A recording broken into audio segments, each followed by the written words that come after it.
Okay, we're now live on YouTube. We have, okay, we're down to two, 1+2 Andy Inglesby's.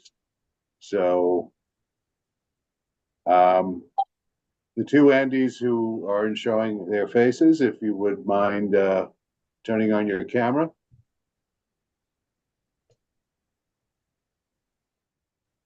Okay, Andy, who is in the car, if you could unmute yourself. Hey, I'm doing it on my phone and I'm trying to see where I can I, find to I could change It's it. change okay. I could change your name. So, Okay. I hang on. Just tell me your name now. Vipul, Vipul,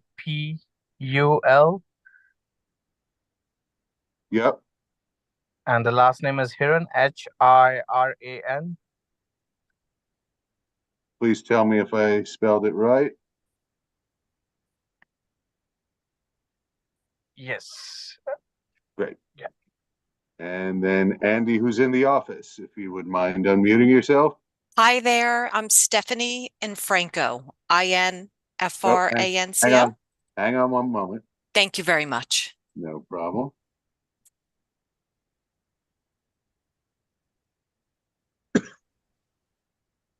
Stephanie, Steph. Yes, And the last name again? INFRANCO.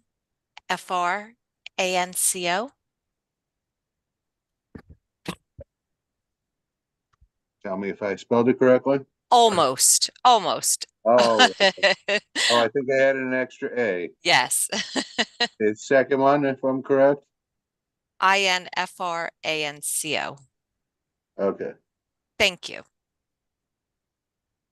I don't like my name's messed up, so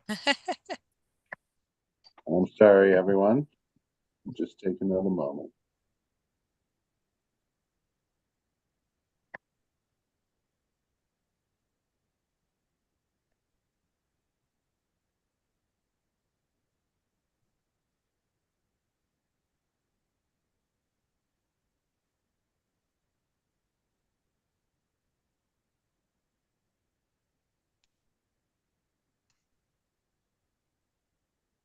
Katie, I believe I've gotten everybody. I think so. Yep. Yep. I missed someone. No, I think we're good. All right. Thank you. All yours, Katie. Thank you so much. And I see we have folks who are joining virtually who are just coming into the session, which is great. Okay, so thank you to Jeremy and to the board staff for adjusting as quickly as they did today to move our meeting that is usually offered hybrid for this Community Board 7 transportation meeting into a fully virtual room. That's because the community board office, the main meeting room is really impossible to sit in because the AC is not working. And we want to respect the health of our community board members and the community and the public. And there is a request for an order in with the city. And I believe it's the NYPD that manages the building, but we still don't have an update and a timeline on when that's going to be taken care of. So I just want to acknowledge that and just say that ideally we want to always be able to have a hybrid space where we can meet in person as well, because this doesn't accommodate everybody. And we had to make this decision to move fully virtual tonight. So with that, thank you for joining the meeting. We will do roll call in a minute for community board members and our transportation committee members. And I just want to say that we have several different people who are here from the MTA. And so when we call on you, please, introduce and lead off and introduce the folks who joined for the meeting. But the first agenda item is about the 36th Street upgrades that are being made. And there might be some other questions, obviously, that are going to come up during this discussion with the MTA. I'm going to ask that if we have additional questions that we can, as always, we'll give deference, preferential, like first order. We'll ask board members if they have questions for the transportation committee members. If you have questions for the MTA, you can go first, and then we'll open up to the public. And then our second agenda item, which I'm also really looking forward to, is from representative from Councilmember Alexa Avilas's office about legislation that she had passed. This is Christina, who's on already, and she is going to, legislative director, speak about the truck route, which affects all of New York City, but is especially important in our community, to talk about what is the best pathway going forward for safety and consideration of truck routes. So those are the two agenda items. We will call roll in a second. I just want to also start off and sort of acknowledge that there were several community members, as well as the victim's family, from Efren Barreto, who died in Sunset Park. He passed away from a traffic impact, from being hit. This was happened about a week and a half ago, 2 weeks ago, and many of his family members and community members came and spoke about him, about his legacy, about his contribution to the community.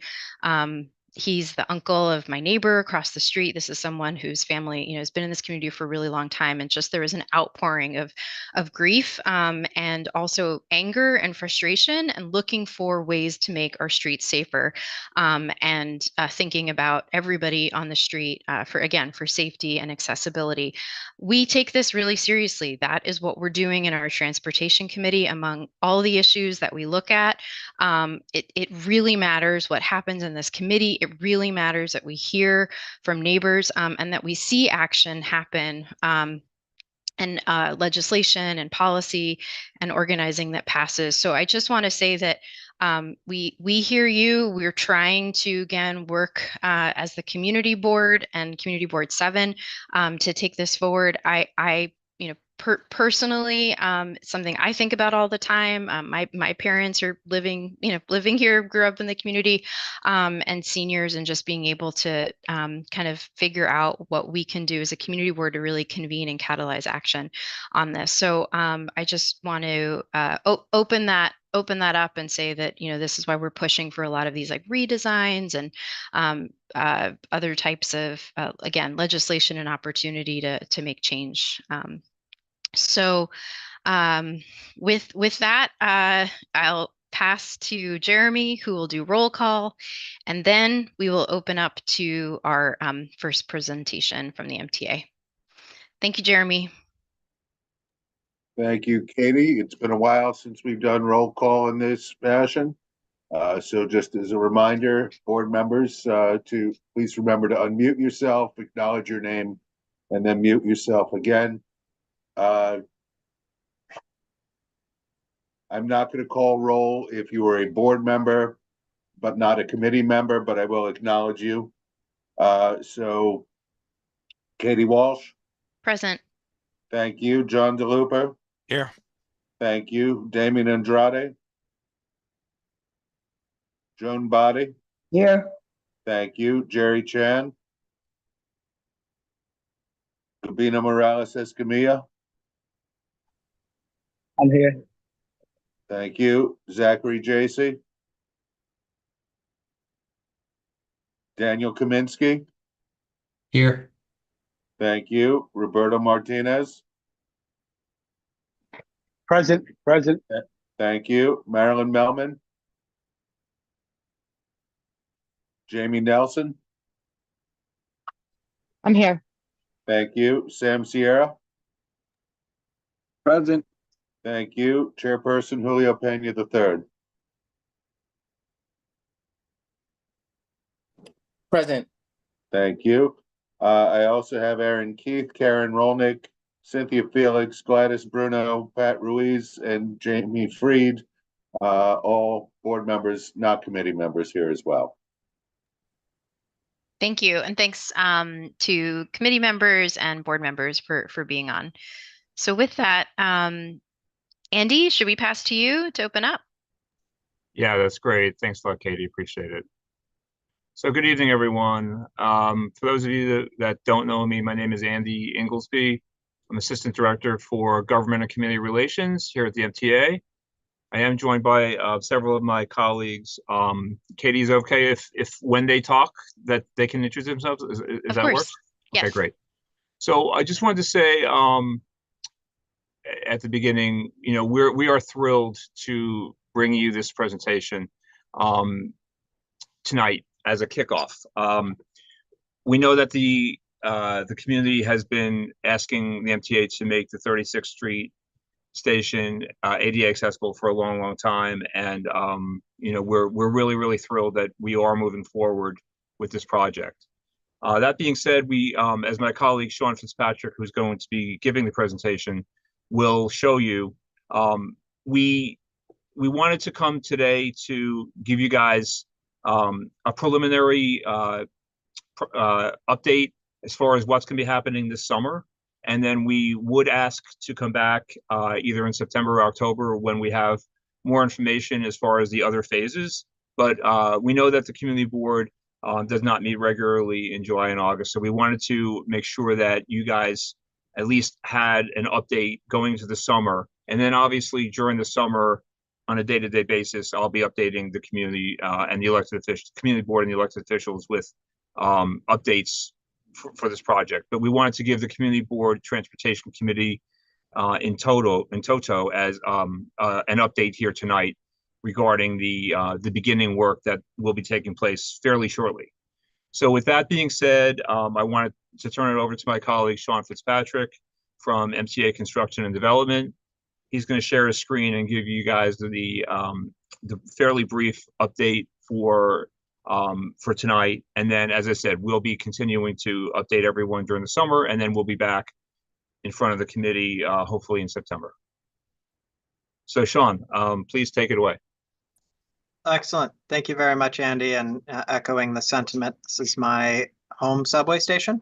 So especially thrilled to have an opportunity to present on the exciting work we have coming up here, even as it is sort of a preliminary conversation. So this is, folks obviously know the area. 36th Street Station serves the D, N, and R trains. It is a major transfer hub, is one of the stations that has bounced back, as I'm sure, again, folks in the community know, has bounced back most quickly sort of from ridership dips during the pandemic. We were thrilled to include it in our what we call ADA Package 5. That's a group of 13 subway stations throughout the entire city that are currently in this sort of preliminary stage of construction and design that we awarded to a design builder, Judd Law, at the end of last year. So the scope of the project will deliver full ADA accessibility to 36th Street. We'll also be doing related state of good repair work at the station, redoing the platform edges to make sure that they're ADA compliant and able to sort of assist folks getting onto trains, and upgrading the fire alarm system, things of that nature that's required when we do such a sort of significant project as the ADA work. And finally, there will be impacts or needs to adjust the streetscape up on 4th Avenue to accommodate the new infrastructure, including the elevators. And so we'll be improving that in consultation with the community and with the Department of Transportation along the way. As Andy noted, this is a design build project, which means that when we awarded the contract at the end of last year, we didn't yet have a final set of plans. Instead, our design builder is working now to, with their construction sort of mindset available to them as well, to finalize the designs and put together the plans. So this is an update to inform you of the preliminary work that will be happening this summer. And as Andy said, later in the fall, in September, sort of what I'm targeting, at your convenience, we'll be very excited to come back and show you the sort of final set of plans, including some of the more specific elements to the project. It's a great advantage of design build is that we get that input from the construction side of the shop as the design is being finalized. But the disadvantage is that the information comes in sort of these drips and drabs a little bit. So we appreciate your taking the time with us tonight. Look forward to having more conversation as the design gets advanced further. So again, you all, I'm sure, know the area. We're talking about the 36th Street station. It has the existing stairwells at the sort of between 36th and 35th Streets on either side of 4th Avenue. This summer, the work that we're talking about includes sort of the first three sort of buckets of work for the project. So that starts with working with our agency partners at the Department of Transportation and sort of some of the utilities to get our permits in place. We've also been doing borings and surveys. You've probably seen in the station the survey markings that are up as we've started to sort of get a complete set of facts before us to inform the final design. So that sort of is already underway. What we're starting sort of as soon as next month into July is what we're calling phase one. That'll take a couple months, and that will involve the contractor mobilizing, which is to say, sort of setting up for construction activities, including occupying some space on the street so that they have an ability for storage and things of that nature. We'll be installing that staging area. And then the other piece, and the sort of most visible piece this summer, is going to be a demolition of the median and closure of the subway vents in the middle of 4th Avenue. And I'll show a diagram of where we're talking about and talk a little bit more about why that's necessary as a preliminary step on the next slide. Once that preliminary phase one work is complete, we'll move into phase two. That'll take approximately 6 months. So that's the sort of thing that would be starting sort of as soon as sort of in September. Wanted to put it on your radar because it could start in advance of our next conversation. But that will include the actual relocation of utilities. Whenever we do work like this, and this is one of the most complicated things about doing work in New York City, and certainly about doing these accessibility upgrades, is there's in the intervening years since the subway station was built, a lot of utilities have been placed just below the street bed, in between the street and our subway station. We know that's the case here, and so we're going to need to work with Con Edison, National Grid, et cetera, to relocate any utilities that are in a place that would obstruct our ability to construct the ADA improvement. At the 59th Street station, also in CB7, we had to undertake similar work in order to prepare that. So this is what the early construction work zones are going to look like during that first phase, or those first phases that I just talked through. So there's 2 areas of staging that the contractor, we're working with the Department of Transportation to finalize our permits in order to occupy. That's on 35th Street, on the sort of the west side of 35th Street. On the north side of the street, there will be a staging area. And then on the east side of 34th Street, also on the north side of the street, another staging area. Again, that's for sort of storage of construction materials and on-site fabrication, things of that nature. Those areas will be set up to comply with all relevant regulations. I'll also note that we've initiated contact and are setting up time to speak with the Sunset Park High School, obviously, who will be sort of or directly next to the 35th Street area. That conversation will happen, and obviously this work will be happening over the course of this first piece will be over the course of the summer, but we will make sure that the school is in no way surprised and that we stay really close and coordinated with them. The other sort of major piece of real estate that we're talking about here is on 4th Avenue itself. And one of the most important parts of this project, and one of the most complicated parts of the project, is making sure that we maintain 2 travel lanes in each direction on 4th Avenue throughout the course of the project. So we've heard, obviously that makes sense from an intuitive perspective, that this is an important throughway for the neighborhood. We've heard that in our preliminary conversations with the Department of Transportation as well. So that's a sort of basic point, that we're going to make sure that we have 2 lanes of traffic in either direction. That at various points of the project, as we're doing this utility relocation work, and as we are constructing the final design of the project, will likely involve shifting a lane of traffic onto the area that is currently the median. And so that's the reason that the first phase of work here is to deconstruct that median and allow it to be usable as a travel lane so that we can maintain those 2 lanes of traffic in either direction throughout the course of the project. And then obviously we will, as the final design gets determined, we'll figure out what we are sort of restoring that median to at the end of the project. But that's the rationale behind that first phase of work, is to clear way so that we're able to have 2 travel lanes maintained throughout the project. I'll talk through now a few more sort of factors related to work this summer.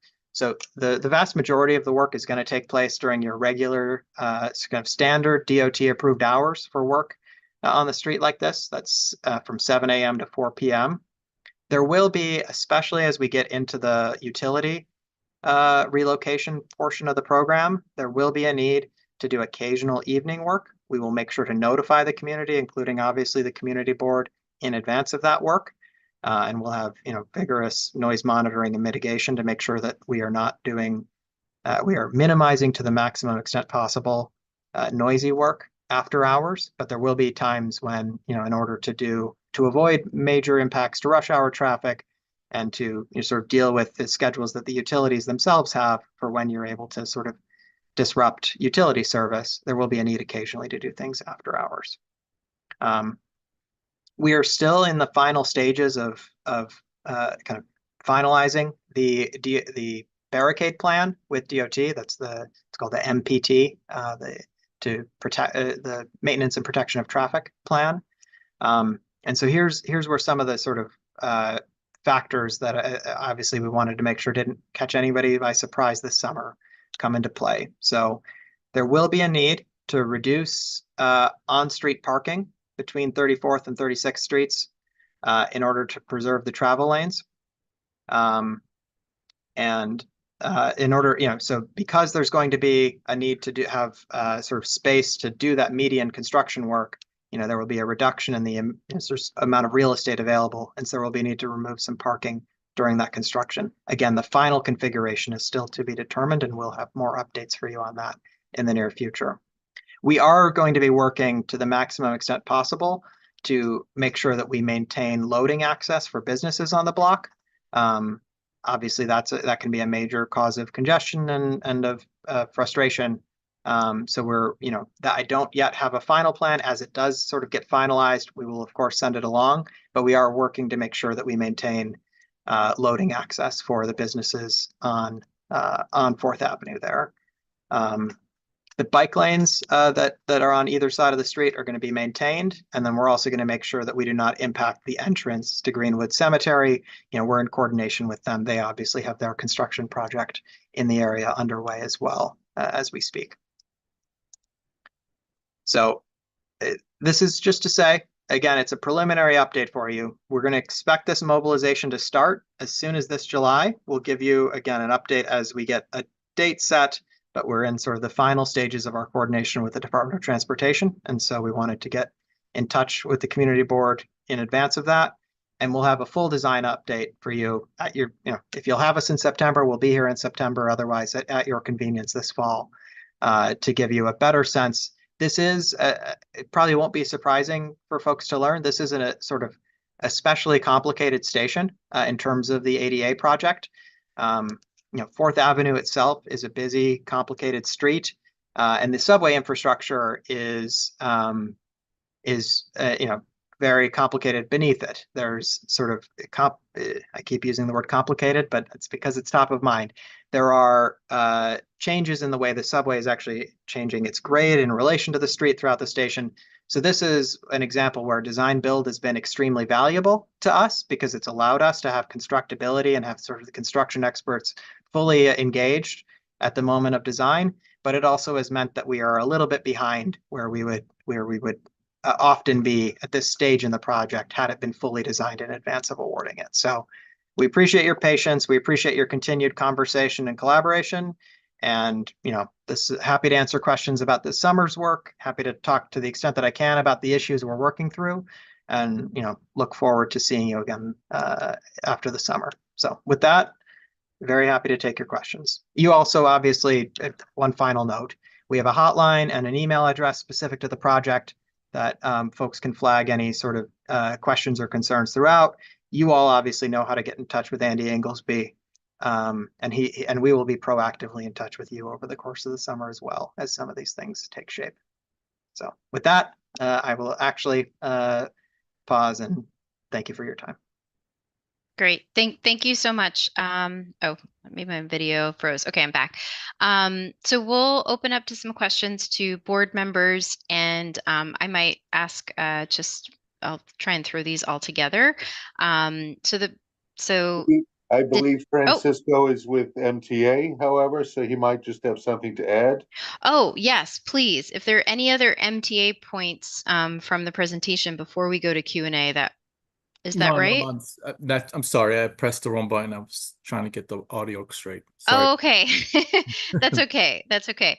Let me just, say at the top, this is long time coming. So, I mean, the fact that we're able to get this in and get this work started, it's a long time coming. And to your point, heavily used. And so I think there's just like tremendous need to service this station. And Sean, the fact that it's your station too means that you're going to keep a close eye on it because you're also using 36th Street. I hope. Absolutely. You checked off a couple of the boxes of questions that we had. I do want to say there's another school on that court. You did mention Sunset Park High School and doing outreach there. If you want additional recommendations from the community board about engagement, don't want to miss the school that's on that corner as well. On 36th and 4th Ave. Is it the Lillian Ruskus school? So I just want to make sure PS 371. So just making sure that you have your outreach list and your engagement. One of the Yep. Yes, thank you. This is also just personal related to staging, and then I'll open it up. So board members, if you have questions, transportation committee members, please put your hand up because then we can start calling on you. But the question around staging, so this is a big issue for us, especially when there's any kind of construction. Our neighborhood gets used the staging, even for things that are not happening in our community. Can you talk about the selection process? I think I heard you say, and it was in your presentation, that you're using 35th Street, and I'm trying to visualize it, but I believe that's that's a residential block. And if you could talk a little bit about staging, and is that a done deal? Is there a possibility to not have it be there? And then the other thing is just a comment, less a question. With the parking, one of the issues we have with construction, and this is not just MTA, but we've seen the vests, like the MTA vests, get popped into dashboards and then people park. And then it's, again, whether or not it's actually an MTA employee, we have no idea. But this is just, we notice when there's construction that people pop their vests in and do all kinds of crazy parking. And so that's just something that, like, if we see it, we will let you know right away. But we ask for your support in making sure that that's not something that happens during construction. But anyway, if you can answer the staging question, and then we'll go to hands up to the committee members. Absolutely. I mean, I'll just on your final comment first, I'll say completely 100% agree. We will be communicating, and we've got some of the folks from the contractor team on the call with us tonight. They can hear it directly from me. That's something that we will be communicating is unacceptable. And we'll look forward. Hopefully, won't have to all that often, but we'll look forward to working with you to address it to the extent there are issues with sort of illegal parking. By as you say, sometimes people take advantage of it, even if they're not related to a project. But the staging sites are still being finalized with our partners at DOT. I can say that the staging here is exclusively for work at this station. There isn't any, it's a large package, but this is exclusively going to be folks directly working on the ADA project at 36th Street. I think there are limited as you can see, 4th Avenue would be a real challenge to use as a staging location, given some of the feedback we've gotten from DOT. And again, sort of it makes intuitive sense that it's important to maintain traffic on 4th. And so with that, the sort of locations we've looked at are the ones sort of highlighted in black here on 34th and 35th Streets. They are, you are adjacent, you're right on 34th to a a residential building, we will be working to make sure that we, maintain access to fire hydrants, driveways, that there's sort of, one of the things we also work with is to make sure that DSNY is sort of in the loop and that sanitation is able to maintain, trash pickup easily. So, I think the project team can jump in if I'm missing any other factors. I think these are the sort of locations we're looking at. If there is strong feedback on any site, we're open to hearing that. But I do think there's only so many places sort of available given the context here, and this the sort of side of the street that we're on has been informed by some of our preliminary conversations with DOT. Okay, thank you for that response. Okay, I'm gonna go John DeLooper, Julio, Sam, and then Jerry. So John, then Julio, then Sam, Jerry. Thanks. All right, so I'm really appreciative also of a new elevator going up there. The one at 59th Street has, really been one of the biggest projects the MTA has done that I recall, and 36th Street is in so much need. So my first question on this was in terms of the entrances. So you said that both entrances will be maintained. Is that correct during the project? To the subway station, you mean? Yeah. Certainly during this preliminary set of work, I can't guarantee that there will never be a day where folks are directed across the street, but we just aren't at that stage we don't have that sort of stage of planning finalized yet. Okay. And what about the station itself? Will there be any closures? Like I know on the 8th Avenue construction, the station was closed. I know also in our community, we're going to be seeing G train closures. So like, will there be any station closures due to this or reroutes of trains during this process? Yeah, there will ultimately certainly be some some disruptions to service at later stages of the project. So this summer, everything that we'll be doing is sort of at the street level and doesn't require outages. Anybody on the project team, please correct me if I'm oversimplifying that. No, you're correct.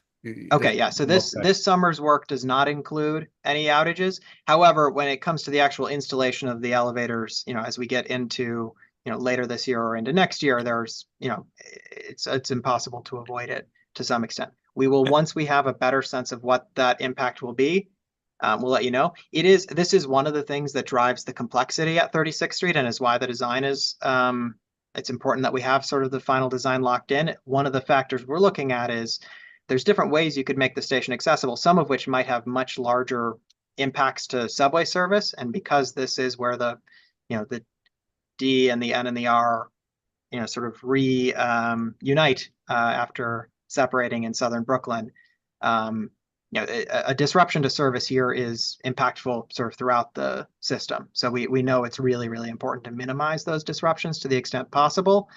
There will be some, but we're still working on how to sort of minimize them. Okay. And then the last question for me on this would be, I know you mentioned that you're going to be adding protection for the bike lane, or you'll be maintaining the bike lane. Will you be adding any protection for it? Because I know once, it gets moved, it can be a little tricky. We also just had a cyclist pass on 53rd Street. So I know some projects have used like Yodocs and stuff. Is there any plans to help keep the cyclists in the area safe with those things to really keep them separate? It's a great suggestion. I know the long-term plan we're still working through, but I wonder if anyone on the project team can speak to, or if not, we'll just take it as feedback, what sort of temporary protective measures might be possible while we are in this sort of first phase this summer. I don't think there's any effect with the bikes at this stage, the first stage that we're going through right now. So it'll be similar to the status quo for this first stage, but we will make sure to keep this. It's a great comment. I will make sure as the plan gets finalized that we're reviewing it to make sure that we feel confident that we're maintaining safety for bicyclists. Yeah, this is Vic. I just want to mention that we will follow all the DOT stipulations. I'm sure when we get the stipulations, whatever is recommended, we will definitely follow through. All right, appreciate it. Thank you. Julio? Hi, echoing the sentiments. I am incredibly excited about this. This is also my station.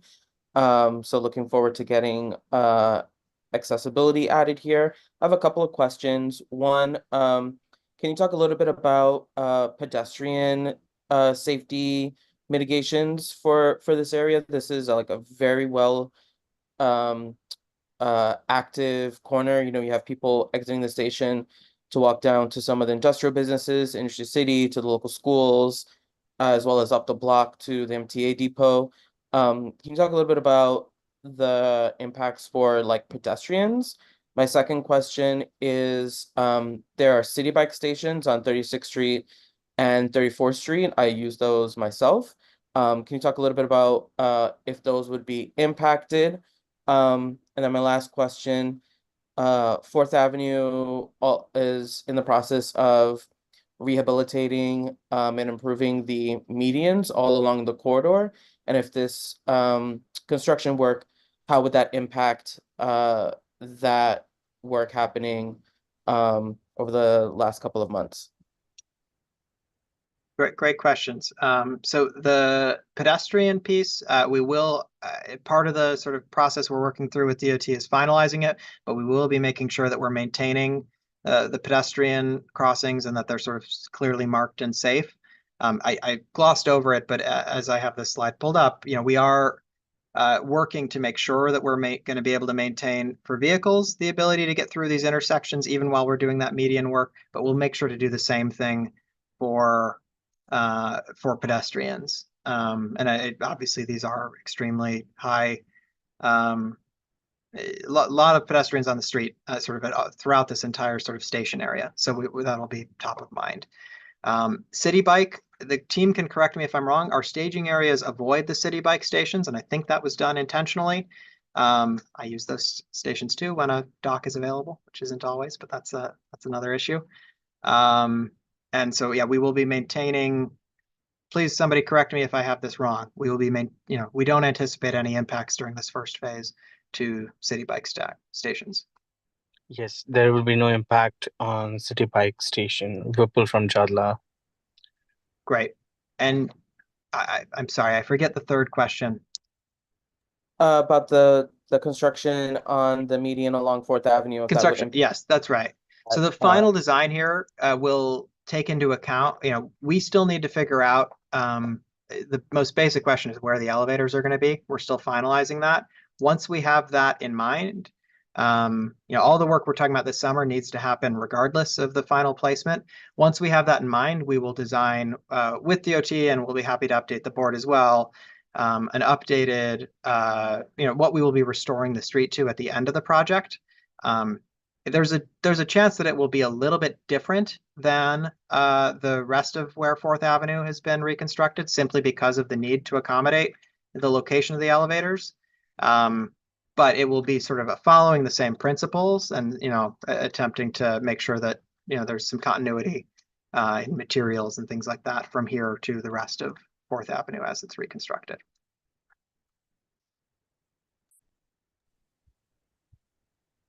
Julio, is that good? And I'll go to Sam. Yep, all done. Thank you. Okay, Sam and then Jerry. Hi, can you hear me okay? Yes. Yes. Hi, thank you for the presentation, first of all. I just have a question and a concern. I'd like to start with my question. First, pardon me if it was mentioned and I did not hear it, but what side of 4th Avenue are we expected to see the elevator on? The cemetery side or across the avenue, like on 59th Street? It's a great question. You didn't miss it because we're still in the process of finalizing that with our design builder. So the one thing I'd say is that there's a couple different ways that elevators get put in our system for stations like 36th Street. Sometimes there is just one elevator from the street to the mezzanine, and then you connect down to the platform from there. That's a possibility. However, as folks know, let's see what's the best way to show this. The station, the mezzanine is at the very, very southern edge of the station. And so and the stairs go down to the platform from that very southern point. So it's complicated for us to figure out how to fit elevators from the existing mezzanine to the platform. We haven't totally ruled it out yet, but it is complicated. So if that is the case, we may look to do elevators from the street directly to the platform, in which case you'd have one on each side of the street. Right. So it's still being determined. Don't take that final thing as gospel just yet. We'll have an update for you in September, but that's sort of the two options we're looking at. Thank you. I appreciate it. My concern is as follows. It's refreshing to hear that the MTA feels that inappropriate parking is unacceptable.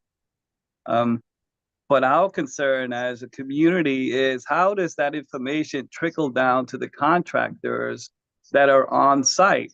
I'd like to share with you that, well, while they were doing work on the 59th Street, there were days where it was reduced to one lane because these contractors just put their car there and literally shut down one lane like they could care less. So we're concerned that we would rather not see a repeat of that on 36th Street, and would like to try to understand how that's going to be mitigated at that level. And thank you again for the presentation. Thank you. Yeah, I completely agree. And we have on the call today folks from our contractor Judlow. They're a contractor that's doing a lot of work with us throughout the system, including they just finished our first ADA package. It's an issue that, to the extent that it came up on that first package of 8 stations throughout other parts of the city, I think we were pretty successful in corralling with them as the contractor.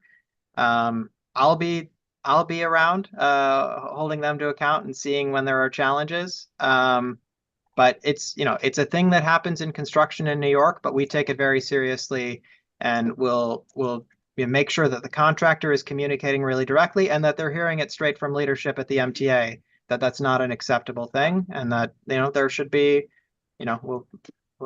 consequences if folks are violating it.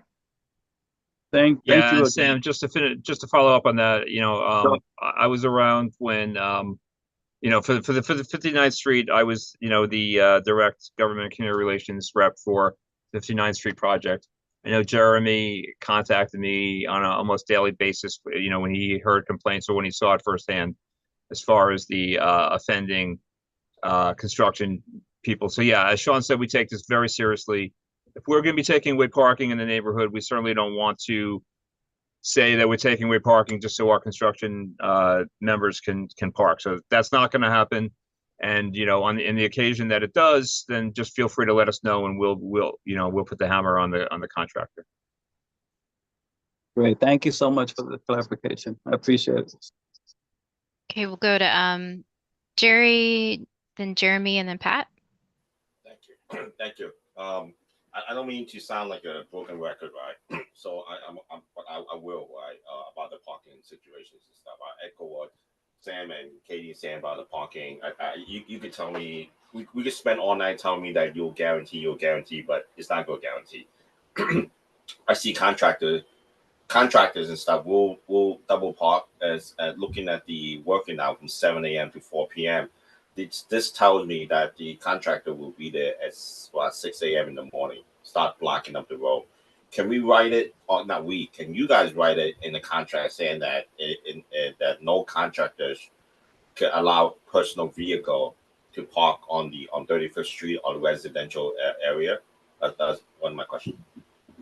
Well, there's nothing to stop a construction employee from parking legally in a legal spot. Sort of that I'm not going to sort of say that we're going to be able to do anything about. We encourage our contractors to take the train. And a lot of them do, but there are folks who drive, and that's, I don't have anything to say about that. However, I hear you that you're right. There's no way we can guarantee that there won't be sort of attempted abuses of contractor or of employees parking inappropriately. What I can guarantee is that there will be strict oversight from MTA leadership, myself included, to make sure that where there are instances where that pops up, it is dealt with swiftly and appropriately. So I hear the concern. We will, the contractor and some of the sort of direct project managers are on the call tonight, hearing that this is, this is my number one takeaway in terms of our priority to make sure we get right this summer. And we'll be happy to work with you to try to do better on it than most contractors do, and then do a little bit better than that. I think, Sean, I think you're just hearing it was pretty egregious with 59th. So that's what's going on. Yeah. It's a very, you can blame Andy for that, but it's a very Okay. I'm kidding. It's a very helpful flag for this contractor to hear directly that this is a particular point of concern. It's a concern in every neighborhood they work in. And again, I think this contractor in particular has a pretty good track record of working with the community on issues like this. However, they will be watched like an eagle, and we will make sure that any issues are addressed. So I always. We also have no problem with, Jeremy, how many times on 59th Street did I tell you, get in touch with the PD and have them write them a ticket? I mean, that's what they should do. Especially if it happens over and over and over again, I mean, we'll, as I said, we'll put the word out. Believe me, the word is already being put out at this meeting, and we'll continue to put it out internally. But, I mean, if people are parking illegally in the community, they should get a ticket. And that does not preclude our contract. So thank you. So I always bring a problem. I always try to bring a solution to. Since we are so close to 36th Street, maybe 39th Street, the bus depot, why can't they just park there and you guys shuttle them in for constructions? That's my suggestion, right? And then second, with your suggestion with NYPD is running enough ticket in Sunset Park already, because we have more double parking and triple parking on 8th Avenue, 5th Avenue, and whatever already. They're running enough tickets already. But anyway, so my second question, right? That's my suggestion, right? Can we have them park in the bus depot and have them either shuttle over to this construction site or walk over the construction site? It's a good suggestion, to the extent that we find that it's a good suggestion. There's always complications. Obviously, the shuttle or the bus depot itself is operating just about at capacity. But we'll look into it. And, I think the number one thing we'll be encouraging our workers to do is take transit to get to us in the first place, as a lot of our construction workers do. Not all, obviously, but a lot of them do. And it's a good suggestion for us to have in our toolbox if we find we need it. Okay, can I go? My last question is, right? My last question. So I see the construction period is from 7 to 4, right? And then from, of course, during that time, right, it's rush hour. People going to school, people getting off school. Is it possible, right, that the working hour could be extended or moved to another time? We're working to finalize with DOT right now how to, the commitment is to maintain 2 lanes of traffic in each direction, even during rush hour, even while we're doing the work. But we're, so to the extent that we find that the work is obstructing it, we'll have to, we're going to adjust the work so that it doesn't. But it's a good suggestion, or it's a good, we absolutely are sensitive to making sure that we avoid impacts to especially rush hour traffic. Jerry, is that good? Can I go to Jeremy? I see the okay symbol. Okay. You don't, Jeremy, have a question? No, I do, but Pat was ahead of me on the Oh, stat. okay, great. Yeah, we'll go to Pat. Sorry about that, Pat, and then Jeremy, and then Jamie. And then we, yes, and we do have questions that are coming from community members we want to get to, as well as our next agenda item after that. Go ahead, Pat. Hi, thank you for the presentation. My question has to do with the brand new school on 35th Street and 5th Avenue. I wanted to know, have you guys spoken to them? These are very, very young children. How is the staging and deliveries, etc., going to affect the school with pickups and drop-offs, yellow buses? Thank you. So, Pat, you said the new school at which location? It's PS 958 on 35th Street and 5th Avenue, right across and 5th Avenue. Okay, yeah, the the new one up the hill. yes.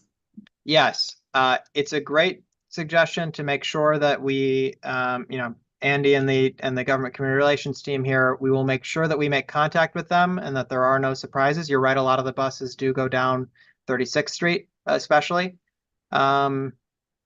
You know, that shouldn't be impacted by our work directly, but we will make sure to coordinate, and that if they you know, that they understand the work we're doing, and if they notice any challenges, that they have our Yeah, 'cause contact and can most be in touch definitely, directly. I'd appreciate it because they can't even get a crossing guard there. So this is going to really impact, you know, a little bit more. The principal is Emily Shapiro, and please reach out to her. We will do Thank so. you. Thank you. Okay, Jeremy and then Jamie. This has long been on our list of capital budget priorities. So, as many of the board members have said, we're excited about this project. But something else that's been on it is we have asked for secondary egress at all of our stations. I did not hear anything about that tonight. Is MTA planning on opening a secondary egress for this station? So we will have a final update for you on that front as the design is finalized over the summer. It's one of the factors we're looking at as we weigh sort of the different options. You know, I don't want to get ahead of that conversation, but I think it's quite likely, but I just don't have we don't have a final design to present to you yet. Can you But it's just say what? absolutely under Can you just say consideration. what egress is for folks in case they don't know the A term? second means of getting in and out of the station. So as opposed to only being able to get out from that southern end of the platform, there being another way that you can get out from the station. Thank you. You talked about coordination with DOT. I want to make sure there's coordination with DDC as well. DDC is managing the project on 4th Avenue. It's their contractor. I don't believe they have touched that area. But is it going to be your contractor that finishes those medians, or is it going to be DDC's contractor? Yeah, I believe it will be our this is still sort of being worked out, and yeah, it's sort of primarily with DOT as the sort of project owner, but you're right, DDC is as the sort of construction manager. It will almost certainly be our contractor that ultimately designs it to the spec we agree to with DOT and informed by the work that DDC has done. So speaking strictly for myself and not for my board, if they come up with a less boring aesthetic, I would greatly appreciate that. And then finally, along the northbound lanes, DOT has painted this fake sidewalk that is really asphalt, just painted. Eventually, they're supposed to come in and do the concrete work there. I don't have a time frame for that, but is that going to remain a sidewalk throughout the project? Yeah, there will be shifts as we try to maintain the bike lane in addition to the 2 travel lanes during the construction format. I will say that, you know, that sort of ultimate build out is something that we will be considering when we think about the second half of this, you know, sort of the completion of this project. But do my contractor folks or folks closer on the project on in the details, have we looked at that additional sort of the extension of the sidewalk on the northbound side, and whether I assume that's being factored in as we work with DOT on the final traffic plan? Yes, it is factored in. Once we finalize the location, then whole sidewalk will be configured and it is considered basically. Okay, so we'll have a sort of diagram to show you that has that in more detail pretty soon as we finalize it with DOT, so you can understand the short-term impact, and in the long term, we'll be looking to, you know, have a final configuration that sort of fully reflects what the street should be. Thank you, and thank you, Katie. Jamie? I don't know if your cat had a question or not. Okay. Hello. First of all, I want to thank you guys for prioritizing accessibility in our neighborhood in the face of some budget cuts that we've all heard about lately. And I want to first say that like the loss of a few parking spaces temporarily is a very small price to pay to like improve accessibility to public transit for the differently abled in our neighborhood. I did want to bring back up the bike lane issue because the parking on the edge of those roads serves as a physical barrier to protect cyclists and the bike lane from passing drivers. And so I'm wondering, when you remove the park lane, if you can place some sort of hardened infrastructure like Jersey barriers to protect the cyclists from the cars and also to protect the bike lane from the intrusions of idling vehicles. It's a really good question and a good suggestion. We will take that as we finalize this with DOT. You know, there are challenges as we try to maintain some level of loading access. So it's you know, it's a very complicated few blocks here, but it's a good suggestion, and one that, you know, as someone who cycles on those streets relatively frequently myself, one that I will make sure we are taking into account. Yeah, and I want to say that there was a lot of problems along 4th Avenue when you got closer down to 9th Street, where the bike lane kind of suddenly ended because of construction. I mean, that's again kind of out of our bounds of our district, but I know it's been something that's been a long-standing issue, and I mean, at the end of the day, what we don't want to have happen is because of this, and you don't want to have happen is because of this construction putting people in harm's way, right? Pedestrians, Absolutely. people on their bikes. So, because for not asking the right, you know, for not asking the questions and not asking for it. I know you're going back to saying like, oh, we'll rely on the DOT specifications. But you know, we don't get in this community what we need from DOT. This is like a known problem. And we don't have follow-up on issues. We don't have infrastructure improvements. We have delays on safety, longstanding issues of waiting for 3rd Avenue. And so this is just like a constant battle with trying to get anything out of DOT. And so I just want to say to MTA and to the construction folks, like, as you're making these upgrades and you're working with DOT, this is an issue for our community. And we want to make sure that you're aware of it as you're coming in.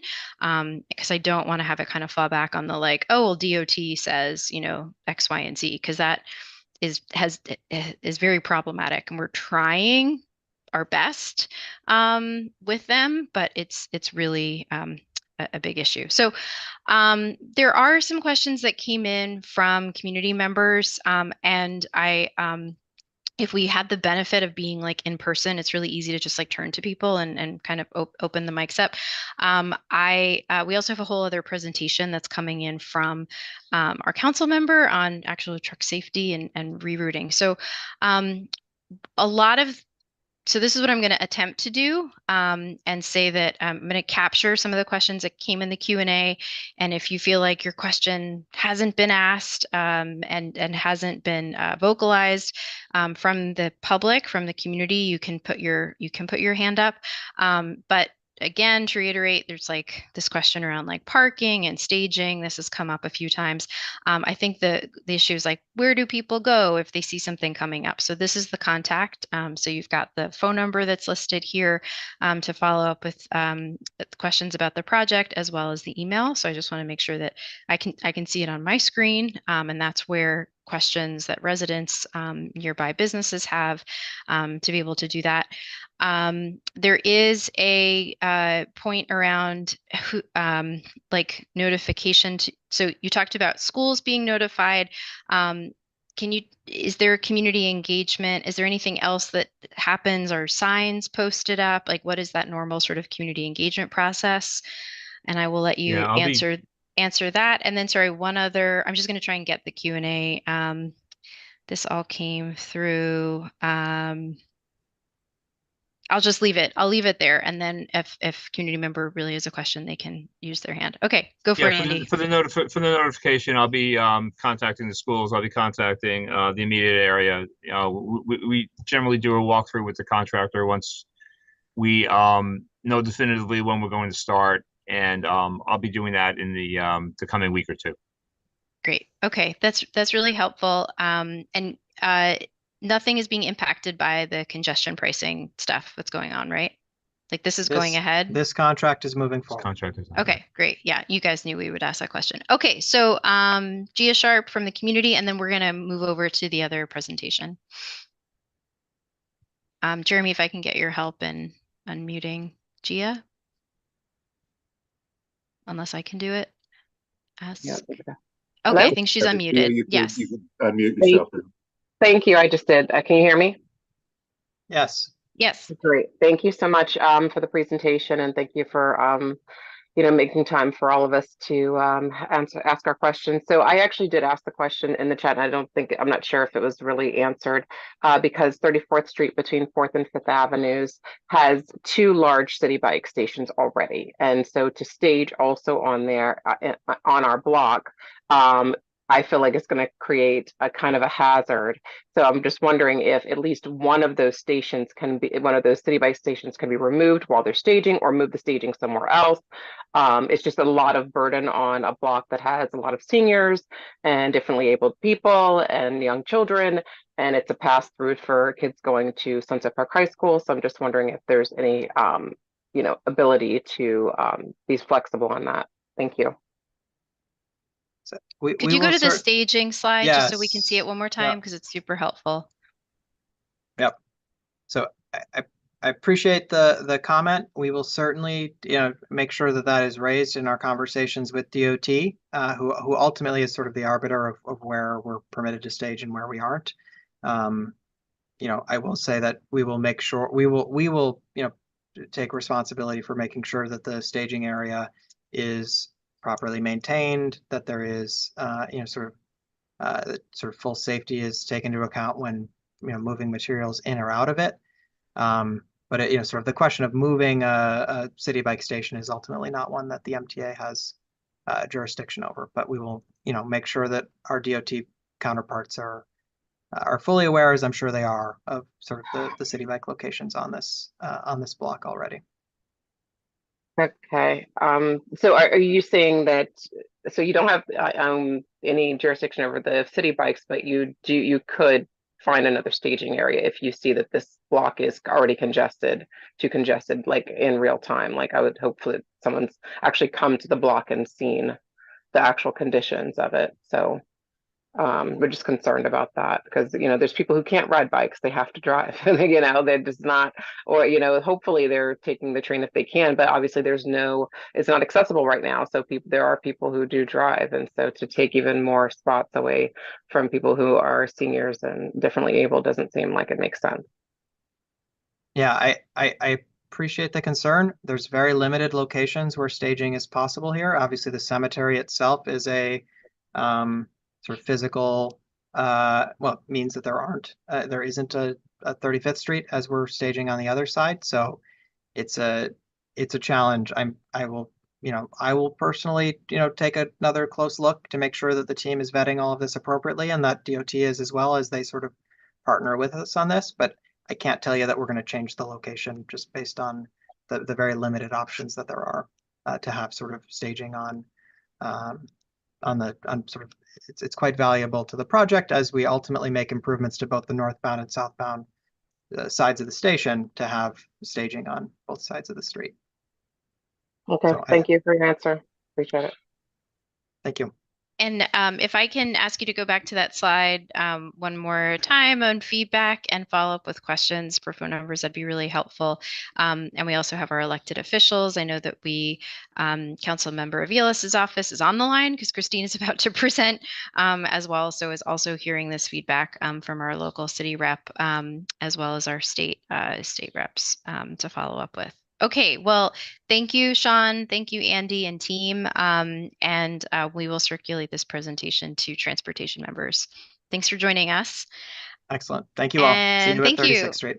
See you at 36th Street. Okay, and we'll move to the next presentation. So Christina, thank you so much for waiting and really looking forward to hearing more about the legislation on the truck routes.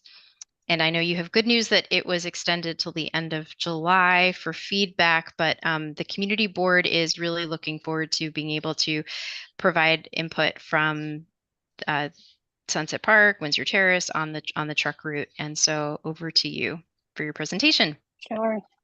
Thank you. Christina Botego, for those of you who don't know me, Councilmember Avilas's Legislative and Budget Director. I am going to do a brief presentation. I'm going to share my screen. Oh, don't think I can. says host disabled participant screen sharing. Is that a feature that can be enabled? You can now share your screen. Thank you. Okay, so I am going to do a short presentation on Intro 708, also known as Local Law 171 of 2023. Can everybody see this okay? Yes, looks great. Yeah. Okay, great. I won't be able to see the chat. If you want to just jump in with questions as I go through the presentation, feel free to interrupt me. It's pretty brief, so we could do it casually or we could save it to the end, whatever you all prefer. We started looking at this by examining the problem. I think when Councilmember Aviles first came into office, I think Katie, as well as the Last Mile Subcommittee, as well as the Red Hook community, I think approached us with the very real problem of last mile. And so this has been something we have worked on persistently over the past 3 years. And we continue to try to tackle it basically from all directions. So the problem we were looking at was Sunset Park and Red Hook, as well as other environmental justice communities, bear the brunt of environmental burdens, such as polluting truck routes, which are exacerbated by the proliferation of last mile facilities. And then just some quick facts here. Since the pandemic, the rise of e-commerce has added 7,800 freight vehicles to city streets on a daily basis. Calculated at 8 hours a day, this means an increase of 60,000 daily vehicle hours to our roads and lungs. While the problem is multifaceted, for example, we should have better leverage of our waterways to move cargo. Rerouting trucks can make a big difference for residents. According to the Economic Development Corporation, residents and businesses rely on trucks to move nearly 90% of the 198 million tons of freight that annually traverses the 5 boroughs. Truck traffic is only expected to increase as city officials predict yearly citywide freight movement to jump up to 312 million tons by 2045. So this obviously would have a huge impact on a community like Sunset Park. Oops. Okay, so key questions that led to the development of this legislation. What are ways we can mitigate some of the externalities caused by last mile and polluting infrastructure? And just some quick facts here. The truck routes were last updated in the 1970s. Obviously, e-commerce did not exist at that time. We just talked about the additional freight that has been added since the pandemic and the additional vehicle hours. And the projected increase is 57% within the next 20 years.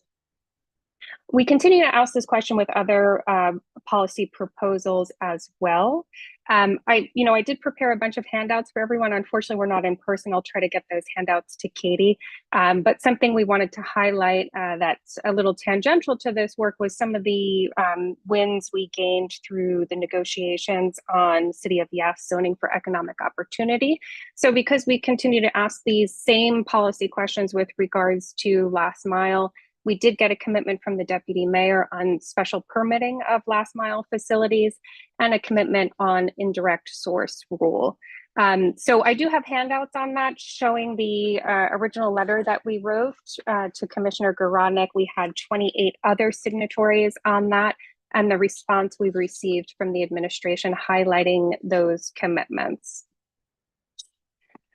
And a little bit on the process and the timeline, because I understand you all were a little curious about that. So first is engagement with key stakeholders. For us to create the legislation, we held conversations with key stakeholders, including community members, advocacy groups, such as NEJA, Uprose, Earth Justice, NILPI, and more, plus the borough president who had worked on a previous iteration of this bill. We held a hearing in April 2023 on this legislation, and feedback gathered through conversations as well as that hearing was incorporated into basically an amended version of the legislation. And you can view that conversation through Legistar, which is where you can find transcripts and testimony regarding this legislation.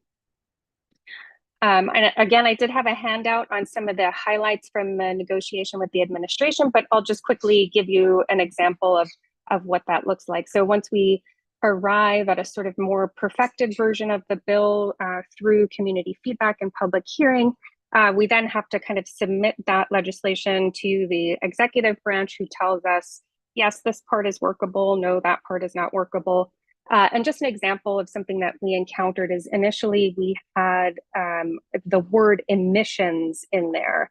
And something that came up was that because New York City actually doesn't have jurisdiction to create environmental regulation, we had to do away with the word emissions, but still get at the same issue indirectly by being able to address sort of volume of trucks.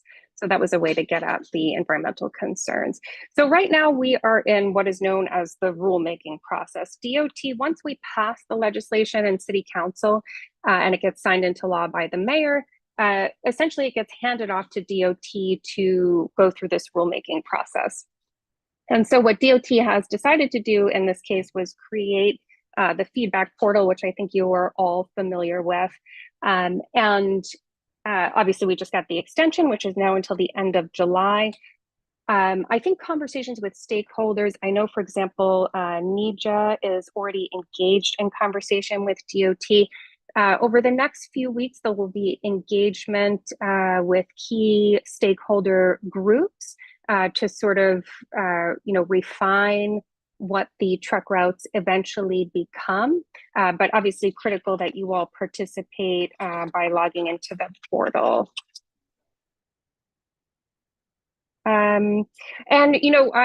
This presentation is about a week outdated, but we did ask for the extension. Obviously that was granted, which is great. We also requested that 2 more feedback categories be added regarding health and environmental impact. So in the new iteration of the feedback portal, you'll see those as part of the drop-down menu. And just scanning to make sure this is not too outdated. And that is pretty much it. I did also have a handout for you with the QR code so that you can log in. Again, this is a little outdated. You now have until the end of July to submit feedback for the truck route redesign. And I encourage you all to participate. Glad to take questions. I'll start out just with the first question, and then community transportation committee members, if you want to put your hand up, board members, then we'll go to the public. Christina, what is the feedback looking like so far for the area that covers CB7? What kind of response rate have you seen? How many responses have you guys got? Well, sorry, not you, but how much has come in so far on this from CB7? Yeah, so we haven't disaggregated the data, but I think last we looked about 2 weeks ago, I think we were around 700 comments in total. There was quite a bit of, if you look at the map, you could kind of see where folks are putting pins in. There was quite a bit from Red Hook. So I can go back and try to find out specifically if we can get a number for Sunset Park in particular, but that might be difficult to geolocate, but I'll see what I can find out.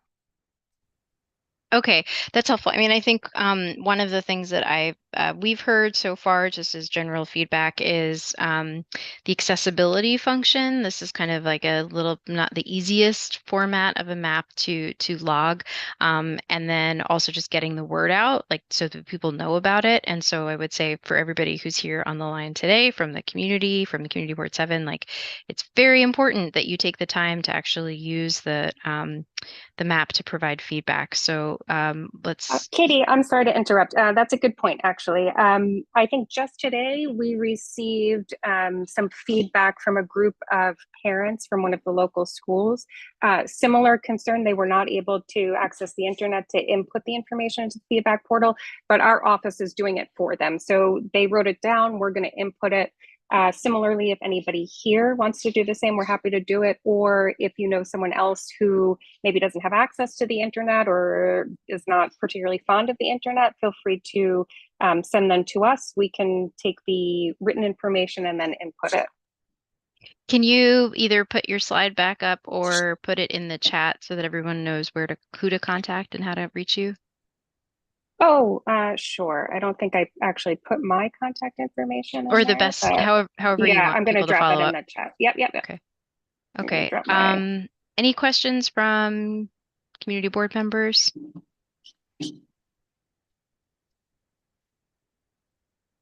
Okay, I will go to John.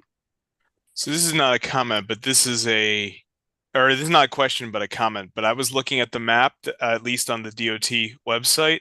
I dropped the link in the chat to the thing, but the map in our district looks kind of not as many as some of the other folks. So I would urge everyone who wants to weigh in to please put your stuff in and be cognizant of that deadline. Don't wait till the last minute, so that you can make sure your feedback is heard.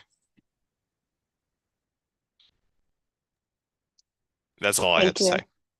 I appreciate that. Okay, and there might be some other questions that come up. I'll just give folks a second to do that. Christina, do you mind going back to your Sure. back to your presentation Yep. one more time? So I think it was, I'm just trying to figure out if it was covered. The feedback portal. It's kind of not like your main presentation, what you're trying to cover in the presentation today is explain why you guys are looking at the truck route study and why it matters. And like why you went ahead with introducing it. But could you just give us a little bit more sense, like what happens, or so people put their feedback in, they make comments, and then what happens with that feedback? What does the current truck routes look like through CB7? And what happens as a result of the fact that people have given their feedback? How does this make a change in the safety and accessibility of our streets and the things that, you know, for someone who's just kind of, right, like what does this actually mean for people? Sure. So, you know, Sunset Park is an environmental justice community. We have major truck routes that cut through Sunset Park and Red Hook. I think in an ideal scenario, DOT is mandated to collect the feedback and compile a report, not just from the portal itself, but from stakeholder groups. Combined, those two elements will inform a report that's submitted in September 2024, which will then be the basis for the construction of a new truck route. I think what that looks like, we don't know, but we hope that it incorporates environmental justice aspects, which is what we are primarily concerned with, and pedestrian safety, of course. Okay, maybe I can, sorry, I'm belaboring this because I think it's important. And so that's why I'm not just like moving on really quickly. I want to give people a chance to be able to understand the implications. Jeremy, can you talk a little bit about our current truck routes that are in, I know this is putting you too much on the spot, but if we had a visual, it would really help. On the spot. So what the current truck routes are in the community and some of the concerns that you've heard? So obviously, Third Avenue you've spoken about quite a bit. With the volume on Third Avenue, the oversized trucks, the inferior infrastructure, the lighting, the many different conflicts. We've been over this many times with Third Avenue. Fourth Avenue, south of, I believe, 39th Street is only a local truck route, although it's often used as a through truck route.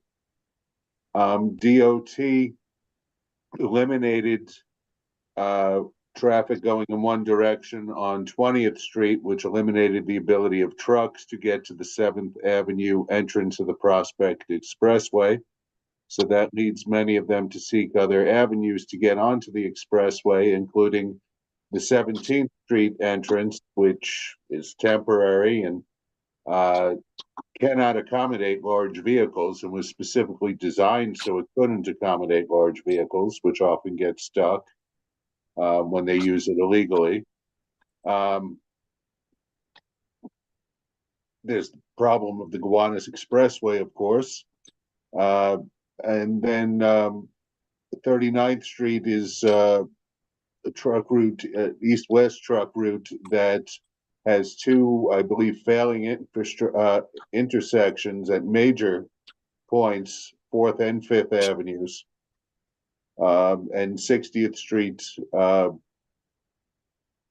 quite frankly, I don't get too many complaints about 60th Street.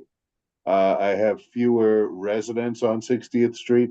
However, I know Board 10 gets complaints about 65th Street quite a bit. Are you saying 60th and 3rd, Jeremy?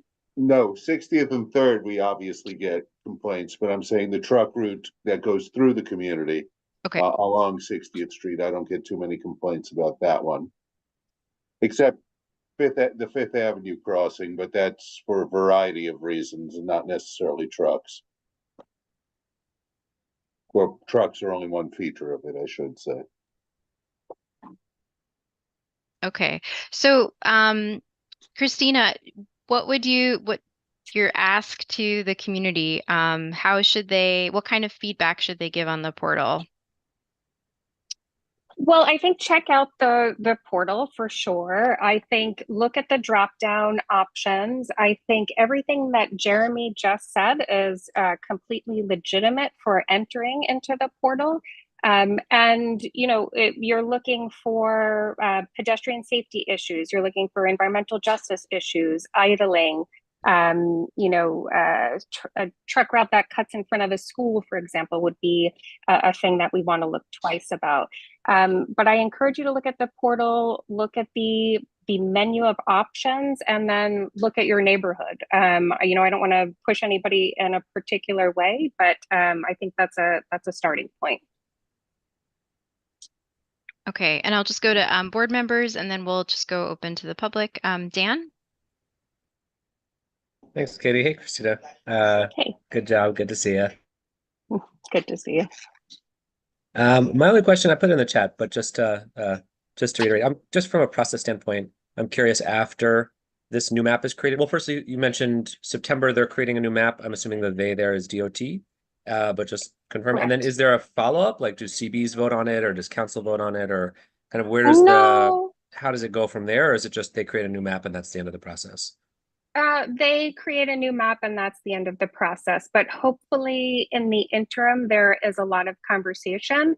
And, part of the reason I think, we'd like to activate community boards is that we want sort of everyone to be monitoring the process, right? So environmental justice groups were the ones who flagged for us first, hey, we need a deadline extension. Second, this is a bill that's aimed at environmental justice, yet left out those categories.